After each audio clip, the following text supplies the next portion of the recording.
you're here. I don't know how many people are on.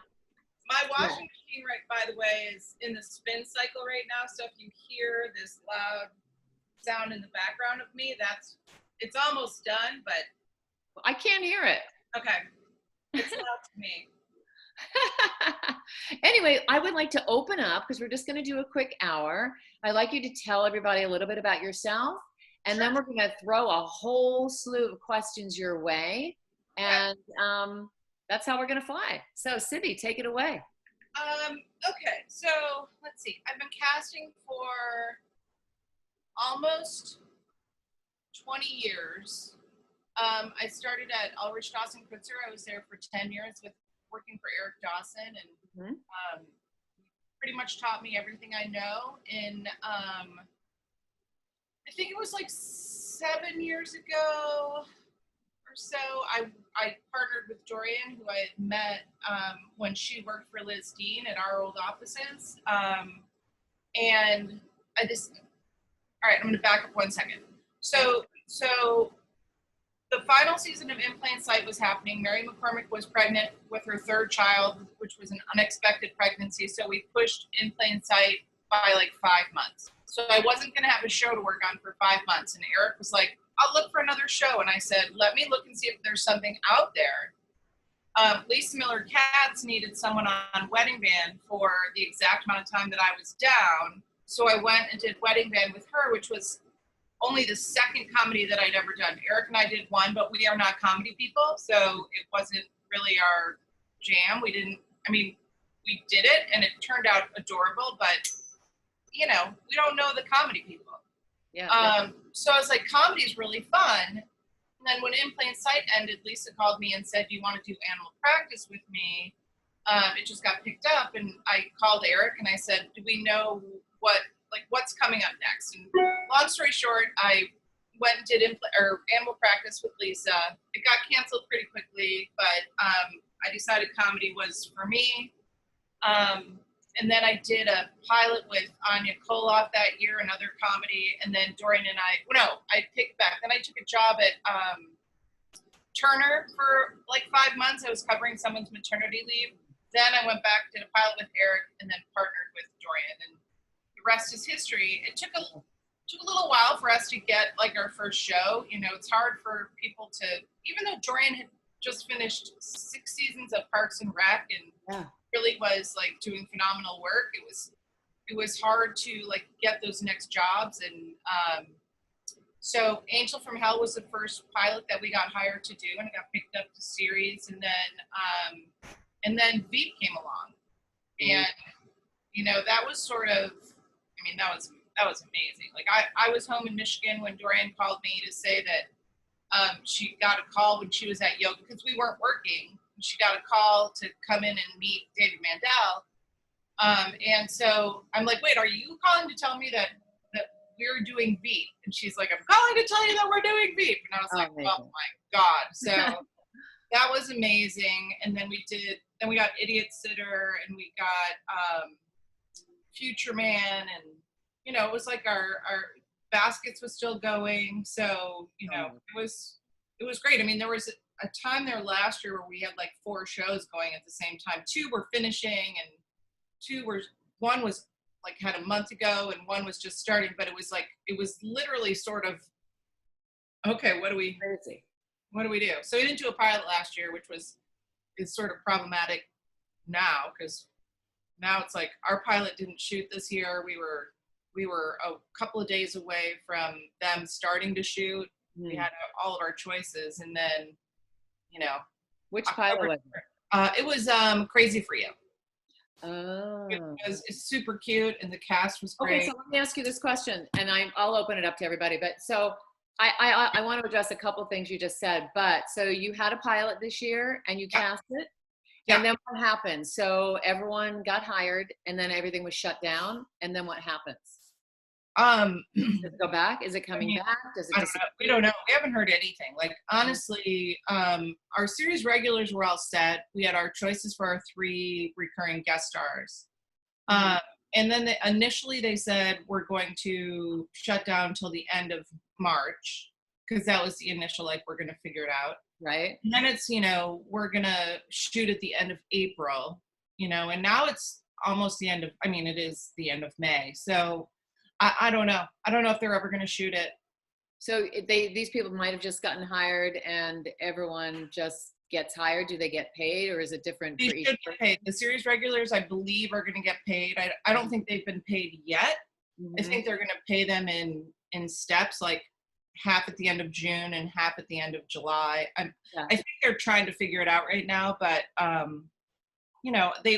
NBC ordered a second script for all the pilots that they were doing. I don't know if they're going to evaluate those and figure out, like, how do we take a chance on a show and pick it up based on the second script, or it's That's tough. what my question was. That you don't even know. This could get picked up without even the It normal. could. It seems so unlikely, but there was I think only one pilot in all the pilots that was done shooting when Which pilot? I don't even know which one. I just know that someone told, well, actually it could have been A League of Their Own, which was done shooting, but that one had started casting last fall. Yeah. So, and the only reason I know they're done with that is because Darcy Carden was in that, and her husband Jason was one of our executive producers. I remember when they were doing the movie A League of Their Own, but that's another story. Anyway, but what I wanted to address is that you were saying that you had, when you partnered with Dorian, you had all these other jobs coming on, just like actors. And I want to kind of break that barrier of the casting director and the actor. And it feels like it should be more fluid at one and not have that fear with each other. You know what I mean? Because actors want to please casting directors want the right actor to walk in. But how does a casting director go about when you're interviewing for a job? Because do they just email you? What do you have to come back with? Do you have to read the script and give suggestions? What's the process? Yeah. So usually the studio will give the producers, if a producer doesn't already have casting directors that they want to work with or that they have worked with before, the studio might give them, the resumes of like 3 different casting directors. So it's sort of about your relationship with those studios. And fortunately, we have a really good relationship, except for with CBS, because they fired us on a pilot like 2 years ago. But Wait, you can't just glaze over that. What happened? they just didn't think that we were getting it done. Although the pilot did get picked up, and the cast that got picked up with it, more than 50% of it came from us. It was that one. I don't remember what it was called, but it was one with Damon Wayans and Amber Stevens West. And it was called. I don't remember what it was called, but it did go, and they didn't, because we took a second pilot and we didn't tell CBS right away, and we told them like a week later, and they were essentially pissed about that. And then they said that they were afraid we weren't going to be able to find this young rock star role, but the truth is we did find the young rock star role, and whatever, like, yeah, it is what it is, like. But so CBS is the only one that, like, I don't think would hire us again. Oh, well, I don't know. I think in anything in life, they will eventually, but they won't yet. Right. That's okay. There's other places. There's so many other places. Oh yeah, for sure. And I wouldn't want to, after that, it's like, I don't want to work with them again. Like, it wasn't good. Right. But then also the people that are above, that always changes. Those cycle of people that have a lot of the voices, that changes. So yeah, you never know what's going to happen. So is there a lot of pressure? And then I'm going to open it up. When you're casting a role, have there been times that you've been told what you vision it to be, right? And then the producers have their vision, then you set up a session. And has this ever happened that as you've set up a session and actors are coming in, and then we'll talk about how it's going to change on Zoom auditions, that they have changed the whole concept, but you still have to do your session? Or do you cancel? Oh, yeah, that's happened. Happened. I mean, when that happens, when something like that happens, it depends on when it happens. But if say, for example, it's on a pilot, and we've set up a session and people have had the material for a couple of days, we're probably still going to read those people, because and everybody's not the same, but Right. but like if you've been working on it for a couple of days, unless I just don't have the time to like lose, I would probably still read people if you've been working on material for a couple of days. That's If very it's like, well, but if it's like you just don't have the time and it's like the day before, and even though you had it for a couple of days, and I still have to read the right people for the role the next day, I probably will cancel if I've got enough time to cancel. But it just depends. We try not to do that if people have had, just like we also try not to do same day appointments or stuff like at 6:00 on a Monday night to read you at 10:00 on Tuesday. I'm so glad you say that, because actors panic a lot of the time. They'll get a call at 8:00 at night, and then they have to work the next day, and they don't have any time to work on it. So that is a kind thing that you do, because a lot of the time actors don't have enough time to work on all their material. Do you Right. take that into consideration when they come in? I mean, we know when we've given a short window of time, and I mean, truthfully, it's like some people don't need a lot of time. Like they can just get it, and it's fascinating to me the people who are like can come in and be off book on like, and this is more with drama than comedy, honestly, because drama sides are usually much more in depth. There's usually so many more pages of material for dramas, but they can come in and be off book for like 8 pages. Like that's fascinating to me. My brain doesn't work like that. And I can be off book if I'm the reader and I've been doing the sides over and over and over, and it's just been beaten into my brain. But other than that, I just, it's fascinating. But the one thing that I would say is like, if you haven't had a lot of time, don't walk into a room and telegraph that. Like that's you walking into the room and saying, I'm going to be really bad. Like, don't even put into anybody's mind, or when you're self-taping now, because it's probably how it's going to be. Don't put into anybody's mind to even look for some sort of mistake. Like just go in there and do the best that you can, and make your choices. And if you screw up somewhere, I mean, we don't care. It doesn't need to be perfect. And so just like do your best. Don't stop in the middle and say, can I start over? Like keep going, and we will have you do it again if it's going to be harmful and we think that you've got what we're looking for. Like everybody's had the same amount of time, and so it's just like, don't point out what your flaws are going to be when you walk into the room, because that confidence are going to look at it. So for you particularly, because everybody's different, so if an actor starts off on the wrong track and they want to start again, you're suggesting just fly with it and don't ask? Well, it depends. Like if it's just at the very beginning and you're not more than halfway through the scene, like if you just started and like you're a couple lines in, you're like, I'm so sorry, like, yes, that's fine.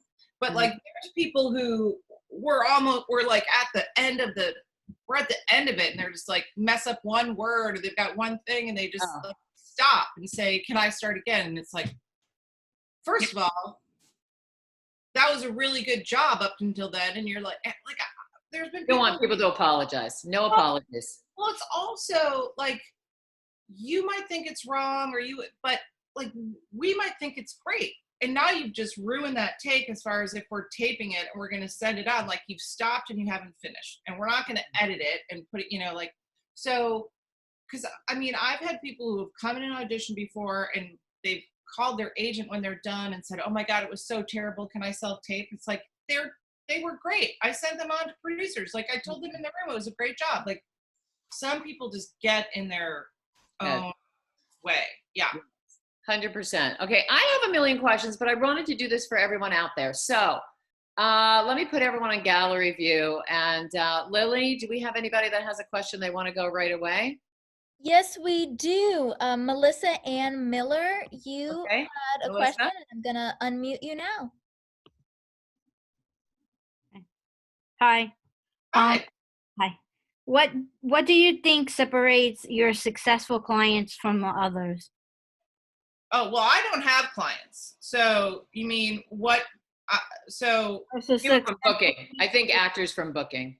Yeah. Oh, I mean, what separates? I mean, I don't know. I don't know what separates, like, because I'm not a coach, and so I'm not working with them separately. But I think that the people who walk in with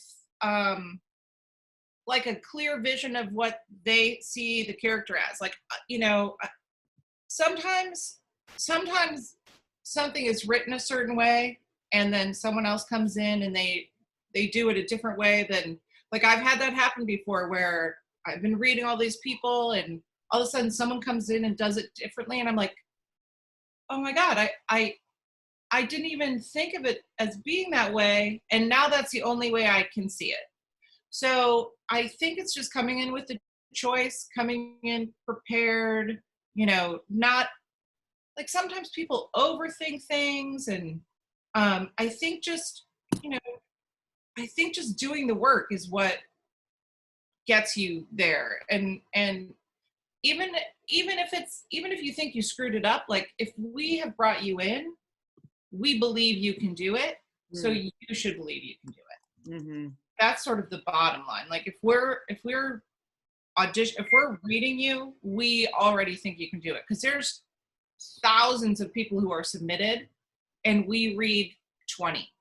I mean, that not for series regular roles, but for, like, episodically, like 20 probably. So when somebody comes into the room and does it a different way than the type that you're looking for, sometimes it's good. Yeah, if you've made a choice and it's an interest, like, if it's different than what we thought it was, we're like, oh wow, that's cool. Like, I didn't see it that way, but now I do. Yeah. Okay. Who else? Thank you. Sure. All right. Next, I'm going to be calling on Becky Hayes. Becky, you've unmuted yourself. Good job. Yes, I did. I'm an old hand at this Zooming thing. Oh. Hello. I can see you, Lily. I can't see her. Let's see. Who am I talking to? Where'd she go? I'm right here. Talking to a face. Okay, there's her face. Hi. I have two questions, actually. The first one, I'm in like a self-tape perfecting class. And the theory that was presented to me is that there are three types of performances, three types of tapes. There's network, where you kind of stay a little conservative with your choices. And then there's like Netflix streaming, where you can get a little crazier and do some more artsy things with your tapes. And in cable, you can just go for it. What are your thoughts on that? I think that's way too complicated a way to think about self-taping. You should self-tape the same for everything, and make your choice based on what the show is, not whether it's, like, I disagree that, like, for Netflix it could be crazier or artsier, and for cable it should be whatever. Like, it depends on what the show is and the feel of the show and the vibe of the show. So if it's something that is like a little crazy or weird or goofy, then go for it. If it's a network drama, then, like, you should watch an episode of whatever you're auditioning for before you tape yourself. But I disagree 100% that they're all different. Like, they're not. It's the casting directors are the same for Netflix and cable and network. They are just doing different shows, and it's really looking for what fits into that world of the show. Okay, can I tell them you said that? Sure. Okay. I agree with you 100%, because at the end of the day, it's all about the work, telling that story on that page. Yeah. Okay, if you're going to do 2 questions, but just quickly, because everyone gets 1 question. Okay, well, I can wait, to be fair. Okay, go ahead. Go ahead. Oh, okay. I'm, as a disabled actor, I'm just wondering what your particular office is doing to be more inclusive with casting. Oh, well, I mean, we bring in, well, first of all, I'm on the Inclusion and Diversity Committee for CSA. And so, I've done all the open calls, and, I'm also on the CSA board. And so, like, I've been a big part of the training committee. Like, one of our most successful assistant training people is deaf. And so, and she's killing it. Like, she's doing great. We've brought in a lot of transgender people just for roles that are not written specifically transgender. We try to bring in people with disabilities whenever we can. Like there was a role on Veep that we ended up casting a deaf actress for. It wasn't written as a deaf person, and we're like, can she be deaf? Thank you. Sure, yeah. But it's tougher because you have to have a translator in your auditions, a sign, a person who reads sign, or and then you have to have that person on set, and so it's just a little bit of an extra hoop to jump through, and right. Not all deaf actors have to have an interpreter. But legally we have to have one in the no, room. Right. It's like it's tough. Like for single parents in Bless This Mess, we were on the second floor of a building that didn't have an elevator. So like if we were ever to read someone who needed a wheelchair, had to have wheelchair access, we were going to have to figure out somewhere else to audition people. We didn't ever have that, but if we ever needed that, we would have figured out the accommodations for that. But I think that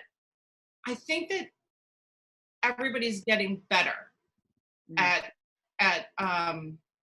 just integrating everybody into just not just categorizing someone as hearing impaired or blind or transgender. We're all trying to do better. Yeah, I agree. It's encouraging. Yeah. Thank you. Lily, who's up? We're going to go to Kate. Kate, I am unmuting you. Oh, I'm trying to unmute you. Lily is controlling it all. Yes, Lily, by the way, is fantastic. Let's give Lily applause. She runs all my classes. She's got it going on. If anyone needs help in the Zoom world, that's your girl. Okay, go ahead. I'm always happy to help. All right, Kate. Kate, you are unmuted. Go for it. Thank you. Hi, Sibby. Hi, Kate. I just wanted to know if you could speak to, or if you agree with even what a lot in the industry are saying about co-star and guest star roles diminishing as we adapt to the new Corona guidelines on set.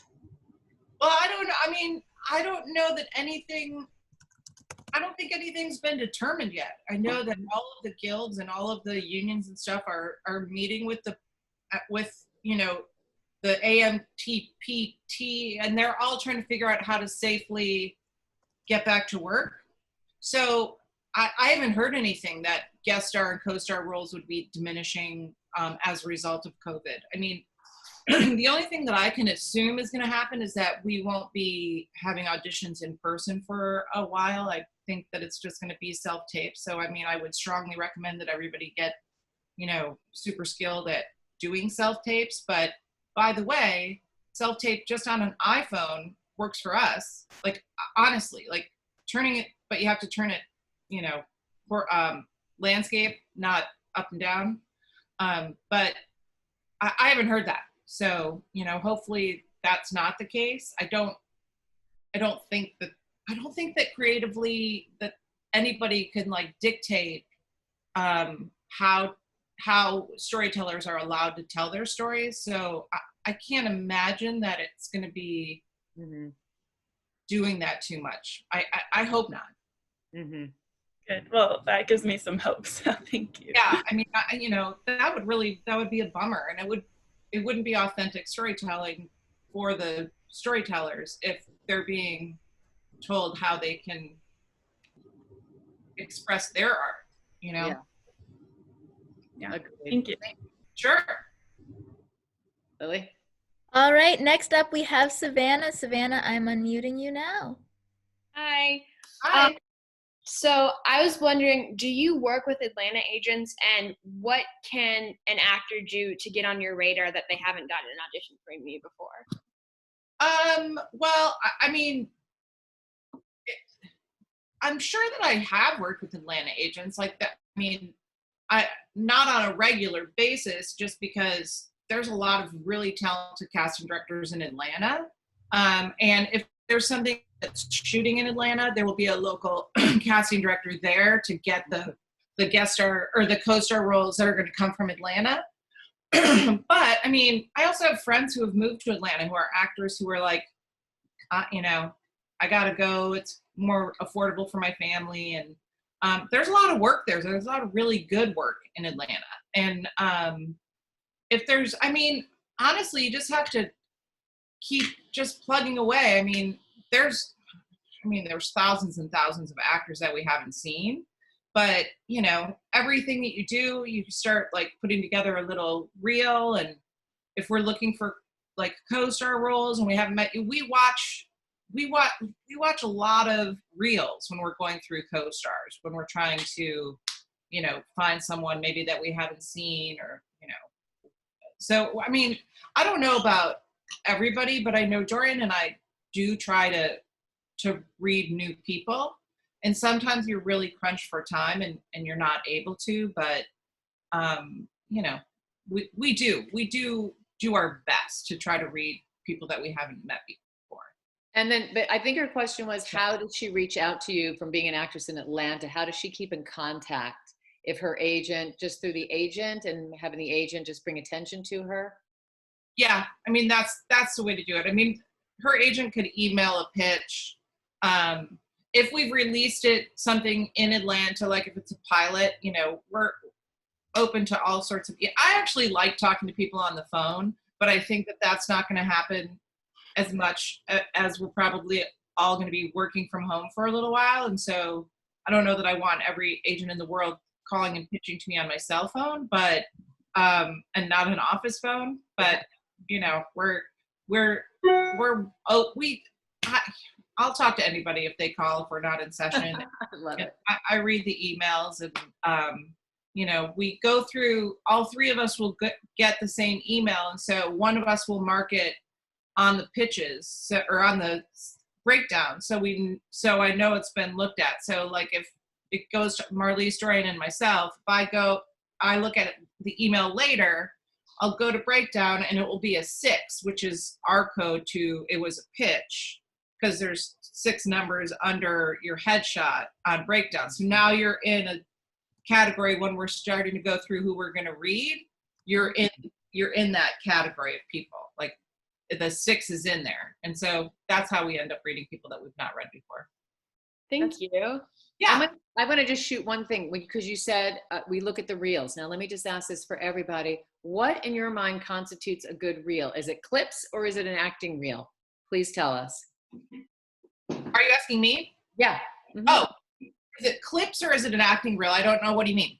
Because a lot of times now I think actors are putting up on IMDb or submitting with just clips of a minute of their comedy and a minute of their drama, or having an entire acting reel. Which do you? I mean, if you have an entire acting reel, I want to see it. Like, I don't need, if all you have is a minute, then I will watch that. But I don't need a musical montage. I don't need a big like opening bit. I just need to see the scenes. And if there's just a bunch of scenes that are the same, I don't need all of those. And if there's a scene that like someone is, you know, say you're working with Holly Hunter, but it's mostly Holly Hunter talking on your reel, that doesn't help you. Like I don't need to watch a long clip that's of the other person talking and it's your reaction. So it just needs to be you, showcasing you, and in whatever way that you have. Thank you. Yeah. Who's up? All right, I think with a sort of similar question to stay on this topic, we've got Isla. Isla, I'm going to try unmuting you. I know you were having mic issues earlier. Oh no, we cannot hear Isla, but Wait, let's go to something else. She actually typed the question for me. If I'm looking at the chat, if Isla wants to type her question. Okay, actually, Isla typed her question to me, so I could just read it for you. Great. She says, how often do you call in new actors and that you aren't familiar with, and how might the fact that the actor is new to you affect their likelihood of getting the role?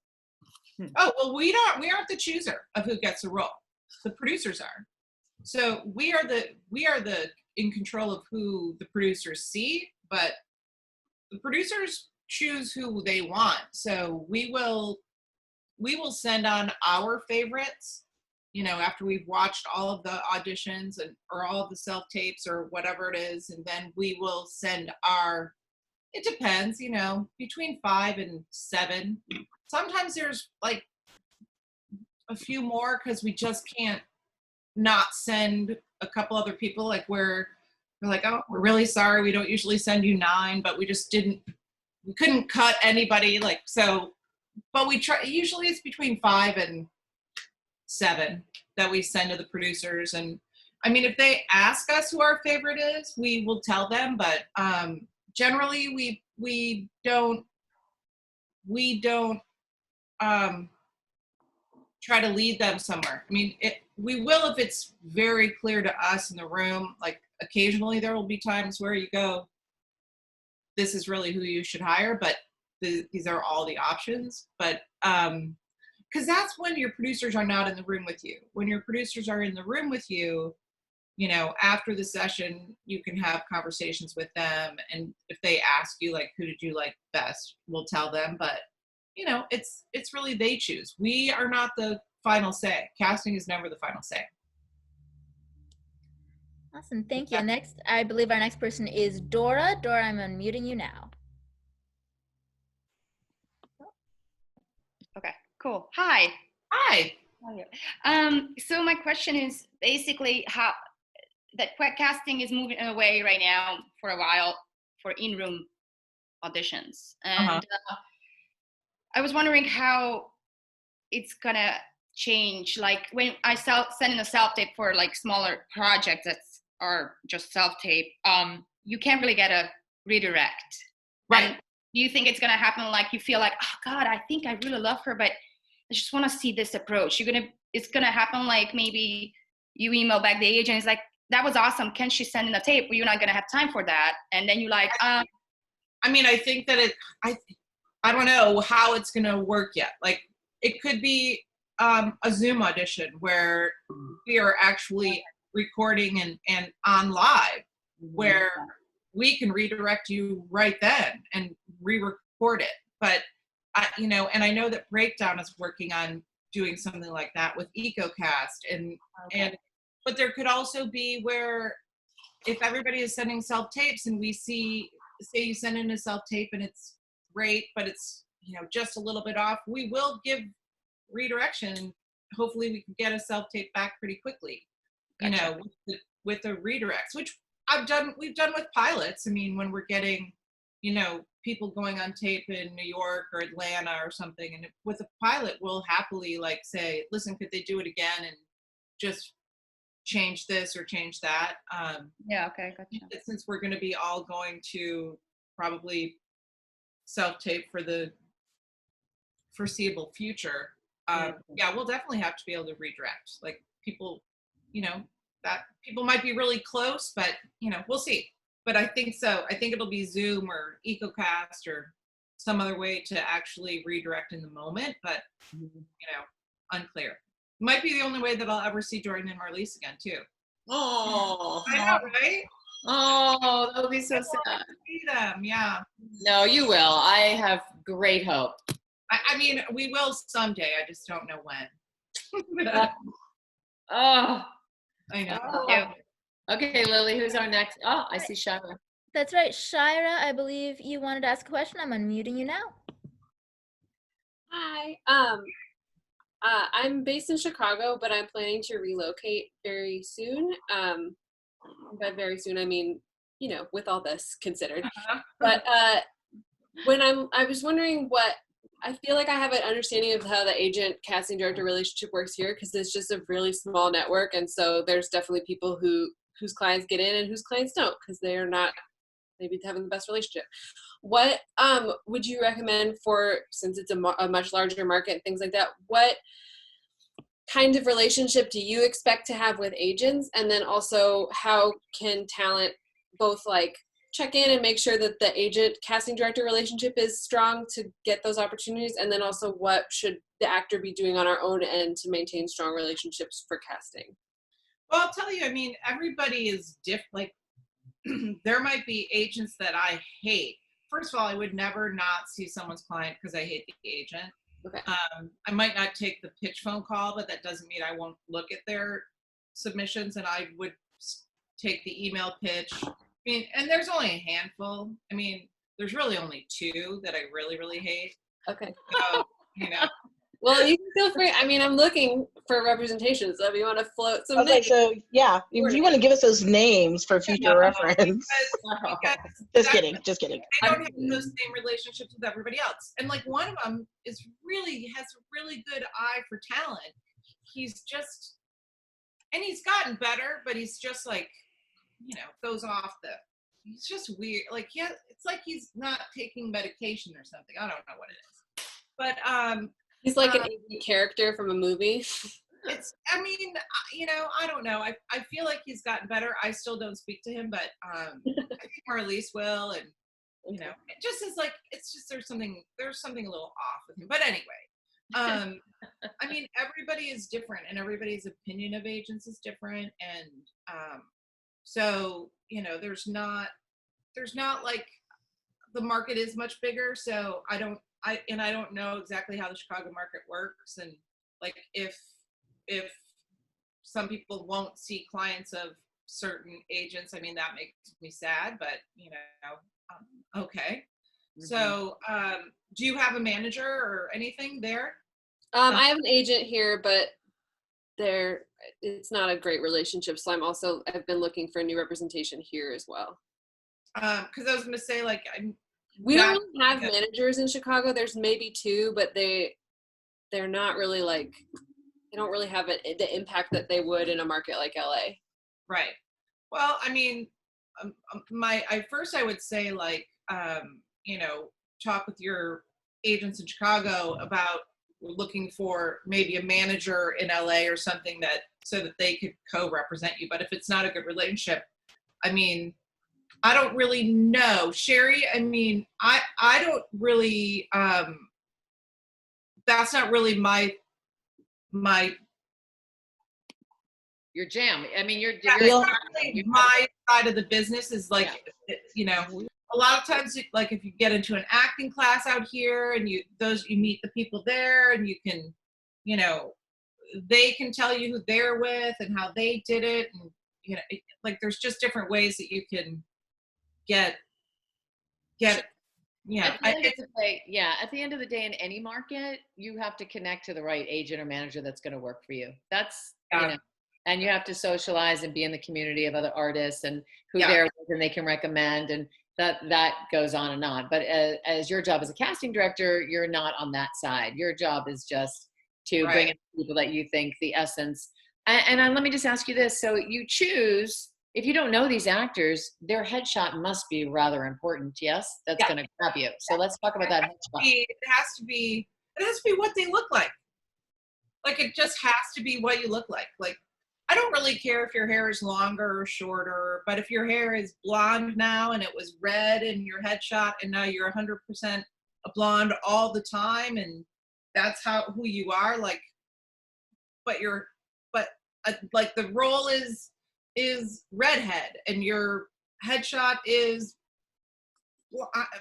or vice versa. Like, if I've called you in for something that you aren't anymore, please don't come in. Like, you could call and say to your agent or your manager, like, I don't have red hair anymore. Those are old headshots. Like, should I still go in?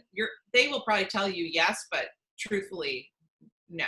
Like, if you're not what it is, like, that's not something that they're going to change because a blonde came in instead of a redhead. Like that's not the choice that could be made that's going to change the way they see it. Like, but so your headshot's very important. Yeah. What do you respond to in the headshot? Do you like it closer up? I've seen headshots come across that people show me that it's mostly their body and a tiny head, and I'm like, where's your face? What's your I prefer it just the face. Like, I don't need to see the whole body. And I never need anybody spending $1 bazillion to get a bunch of different, like, character-y looking headshots. That's more of a commercial casting thing, I think. But like, I don't need a picture of you as a police officer, a picture of you as a doctor, a picture of you as, like, like, if you get called in for a doctor or a nurse or a police officer, you can come in with like an outfit that sort of looks like what that uniform is. You don't need to come in with a stethoscope and a doctor's lab coat or whatever. Like, you don't need to spend that kind of money. You can buy clothes that resemble, like, I I don't want people to go out and spend a ton of money to come in and audition for a role, and they don't have to buy a lot of stuff to do it. Give the essence. Just give the essence. Yeah, exactly. Okay, Miss Lily, what do we have? All right, next up, Lisa Lafayette. I believe you had a question. I'm unmuting you now. Thank you. Hello. Hello. Hello. I'm here in Los Angeles, and actually, a lot of my questions have already been answered. So good job, guys. I will try not to repeat myself because I know you guys hate that. So I'll stick to the headshots, if you will. So I am half Black and half Latina, and the size of a hobbit. But when I do, because women of color particularly, we change our hair quite a bit. Yeah. So like if I have extensions, my hair looks down to here, and then I look more Latina. If I put in braids, I had a read for a really popular show. They wanted a drug dealer, so I went full Queen Latifah gel braids. Do you mind seeing? And I know this is not a definite.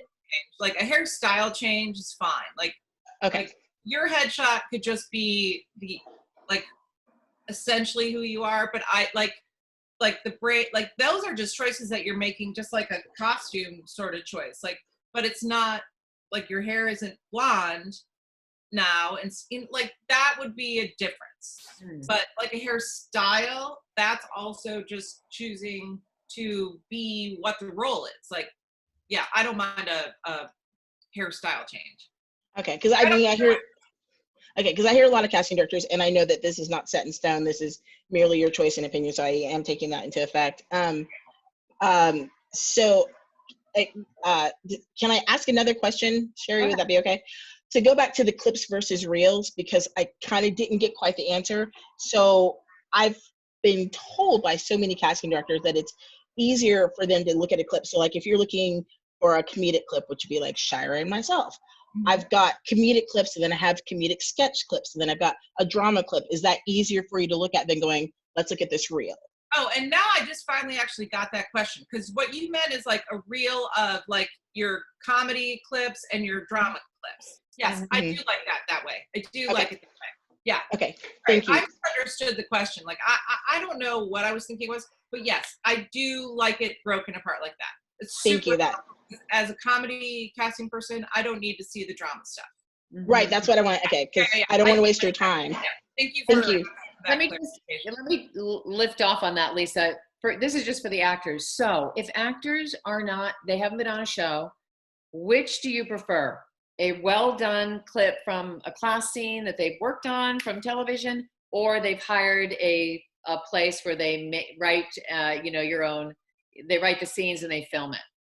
I don't like either one of those things really. Like it's sort of like people just sending self-tapes for other projects that I don't know what the project is. It's not really that helpful. So like if someone doesn't have any clips at all, I am okay with that. Like I will still consider them, but as far as like. But what if they ask, like the agent says, we have to submit something visually on video? Which do you, if you had to have a choice, does it matter to you? Because I know some casting directors laugh at those places where you pretend that you're in a show. I wouldn't want someone to spend the money to hire a place to tape that. Like I'm not all about actors who are trying to get work spending their money on something like that, which I'm sure is not cheap. I guess a good self-tape for something would be better, but I don't like either one. If that makes sense. It does. Thank you. Sure. But bottom line is I don't want someone spending hundreds of dollars to go to some place that's going to shoot something like it's a show, and it's not necessary, is basically. I don't want them to spend that money. Yeah. Yeah. Okay. Yeah. Feelings about Governor Newsom restarting some of the counties in California for filming possibly on Monday? You broke up there a little bit, so could you repeat that one for me? Sure. It might be mine. It's a little. Okay. What are your feelings about Governor Newsom restarting some counties in California for the filming industry on Monday? I hadn't heard that. And I don't know that that's true, just because I know that not until all of the unions and the Producers Association of Motion Picture Television, until they all agree on how to safely get actors and crew back on set, as far as I know, nothing is starting. That is news to me. But I would be happy to know if we're getting back to work, but I don't think it's happening anytime soon. Yeah. So far, possibly 53 out of the 58 counties. Who said that? Not for shooting, not for producing television and film. Like, I mean, they may be opening stuff, but the like Teamsters, Directors Guild, you know, all of the unions, all of the professional unions, they are working with the studios to try to figure out how to go back safely. But until they all agree, we won't be back. Okay. I don't think anything will start shooting until at least September. Okay, thank you. Yeah. Agreed. Let me just interject. My neighbor's the showrunner for Shameless, and we went on an hour walk yesterday, and she discussed nobody knows anything. They're writing everything, they're having everything ready, but there's so many obstacles to jump over before anything can go into production. Yeah. Like the writers' rooms are all happening, and they're all happening virtually. So everybody's like in a Zoom writers' room, and they're all trying to move forward, hoping that it will happen. But you know, no one knows how that will happen. You've got a lot of interesting neighbors, Shari.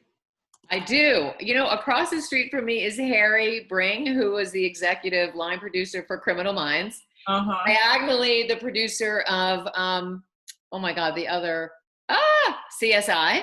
Okay. Which CSI? The original. The line producer for the original. Okay. And then in the corner was NCIS, one of the producers. Next to me, yeah, it's crazy. And the other side is, you know, the LA Film Academy. I'm just surrounded. I have a great street, I do have to say. Are you in where, Sherman Oaks? I'm in Studio City. Okay. I'm right near Aroma Cafe. Don't come stalk me, anybody. That's where I am. Got it. Okay, let's do a couple more questions. Thank you so much, by the way, Sibby, for doing this. It's really, really, I hope it's refreshing for everybody and interesting. I'm sure it's interesting and intriguing, because to have this, you know, it's a really rough time now, but to have this come out of it and these connections that actors get to make, I just jump for joy, because as an acting coach, I want everyone to succeed, and it is all about connections, 100% for you as a casting director and for actors in their world. Yes? Right. Yeah. Okay. Yeah. All right, next we have Cecilia. Cecilia, I'm unmuting you now. Where's Cecilia? I don't know. Hi. Do you hear me? Yeah. Hi. Hi. I would like to ask, I'm a Swedish actress, and so I wonder if I send you my show reel and I only have Swedish scenes but English subtitles, would you like, because now you said that you don't like the own self-tape scenes, but is it helpful to also add an English like monologue, or is it okay with just an English presentation? Well, I mean, as long as you can speak English, but your only stuff on your reel is in Swedish, I will watch something with subtitles, because I can still get a sense of your acting. It might be helpful to do like a slate or something to put, if your agent or manager is submitting you on breakdown, like you could have your reel, and that you could have a slate that is just you saying your name and, you know, maybe a little something about you in English, so I can hear your English and see if it's going to be a problem or not, because, you know, it could be, if it's too accented, it could make a difference. But I don't mind watching subtitles if that's all that you've got, but knowing that you can speak English is super helpful. Like, you know what I mean? Does that make sense? Yeah, of course. Yeah. So, but it's fine with just having like English or a slate. Just that would be helpful. I mean, that would then at least show me that that it's not that you just don't speak Swedish, that you can also speak. My phone keeps ringing. Thank you. Sure. By the way, I was just hired to be on set in Malmo, Sweden in December. It's incredible there. It's just incredibly beautiful. Just Awesome. incredible. Really? Yeah. I made it before. Wow. I made it before, you know, COVID. Okay. Yes. Let's have one more question, please. All right. It looks like our last question we're going to have time for is Tracy. Tracy, I am unmuting you now. Hi. Hello. So I recently did a casting director workshop a few weeks ago, and they talked about, or he talked about some personal pet peeves that he had about actors walking into the room. Okay. And I just wondered what your sort of pet peeve is when somebody comes in, and on the flip side, do you have anything memorable that they did something and you were like, wow, I'm so glad that actor did that, you know, that set them apart. Like, what do you recommend, you know, that you want us to do that we don't right now? Well, I mean, everybody is different. So I couldn't possibly go like what I would want you to do that people don't do now, because everybody does different things. I mean, my pet peeves are like chewing gum, too much cologne. And a lot of times what will happen is like someone is a smoker and they're wanting to mask the smoke smell, but then it's just like it's cologne and smoke smelling combined. So it's just a lot. And I mean, there's a couple people where we've had to like stop after they left and air the room out a little bit, because it's just, you know, it's a lot. So the gum and the cologne are my two biggest pet peeves. And you know, I think that just everybody has to just come into the room and do the best that you can. Like it's sort of like what I started off saying. Like, I just, you know, don't ever come in like apologizing for what you're about to do, because then I'm going to just look for it to be wrong. Don't like, I just don't, I actually had someone once who had like all these notes written on the back of his sides. Like when he did a really good job, but like, it was like a manifesto on the back of his sides. And when he left, the producer was like, I feel like he might murder us because he looked so crazy. So like, I told all of his reps, I'm like, he just needs to come in with some clean sides. Like, I don't know if he thinks that makes him look like he's put in a lot of work and so he wants to leave it there, but they just thought he looked like a serial killer. And he did a great job. And his managers were like, that is the best note that we've ever gotten, like, for someone. And so now, and he works a lot, this actor, and he stopped doing that. So you're welcome. And then just like, you know, I mostly just don't want people to come in projecting that they don't think they're prepared enough. Like, I just think that you just go in and do the best you can and hope. I mean, there are going to be some people that are going to be, like, they're gonna be critical no matter what, but they're just critical people, like casting directors, and everybody's different. Like, it's just really. I'm letting me interject a quick question on that. So if someone's walking in and that character that has an accent, do you feel like you want the actor to walk in that way, or to be themselves first, have a little conversation, and then do it? That's their call. Like, okay. I've had actors before who they'd prefer to just come in and do the scene because they're in a place they're ready to go, and they don't want to chitty chat because they want to just do their thing, and when they're done, they're happy to talk. So it's really up to the actors. Like, because I mean, I've had a couple of times where people come and say, can I just come in and do the scene because I'm in that right place. It's like, yes, absolutely, come in and do it. And then when they're done, they'll chat. And like, I've had people come in, mostly Australians, who will come in and they'll be in character. They'll stay in character. They may chat a little bit, but they're not using their Australian accent. And then when they're done, they'll say something and you'll be like, wait, are you Australian? And they're like, yeah. It's like, oh, very good accent. So, it depends. Yeah, it depends. So it depends. Whatever the actor wants to do.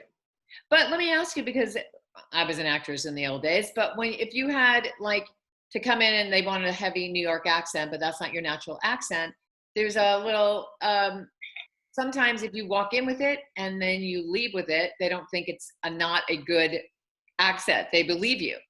But it's your call. Like, I'm not going to tell you how to come in and do it. I would stop doing the accent after the audition is done and say thank you. But a lot of times we know what someone's accent is too. Like, well, and so it just, I mean, honestly, it just depends. Some people can just come in and speak in their natural accent or dialect or whatever, and then they can do the scene and you're like, wow, that was so great. And then they switch back off.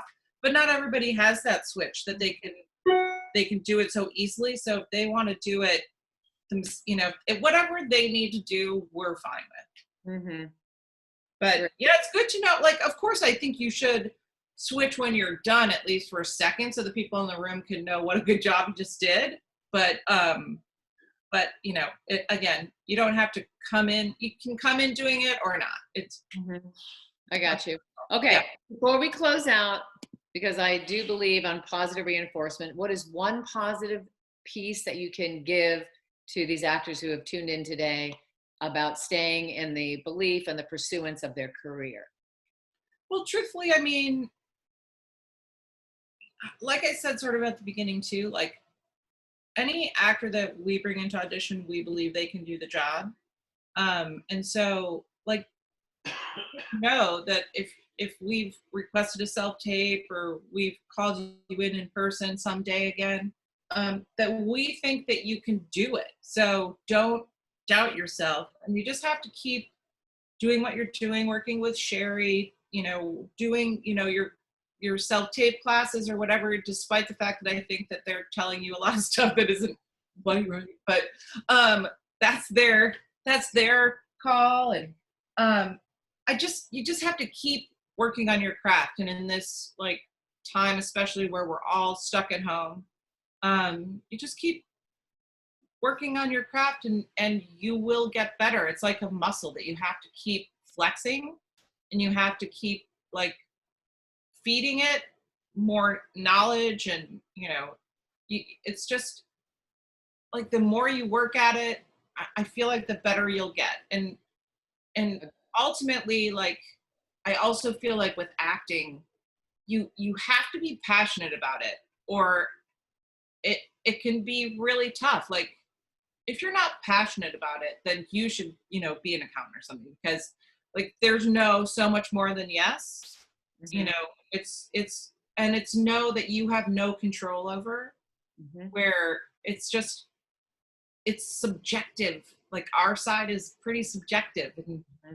like, I could be in the room and Dorian and I could be both in the room, and we both think it's you know, this person is going to get the role, and then we send it on to producers and they don't even have a second word about the person that we thought was great. But what they're seeing and what we're seeing, it's different. Like, everybody feels differently about it. But if you're passionate about it, then you should just, you know, keep going. If you're not, then, you know. Get out. It's hard. I mean, it's really hard. It's hard to be an actor. It's a lot. Yes, it is. So guys, let's applause together. Thank you so much. You're welcome. For coming, for really, it's special, and it means a lot to me. And I see messages, people thanking me and thanking you, and you are all welcome. So stay studying, stay training, and you know what? Stay connected and make as many connections as you can. And truthfully, honor who you are most, and infuse that into the work, because that you are your money. Sibby, thank you so much. You're welcome. No problem. All right, bye, everybody. Bye, everybody.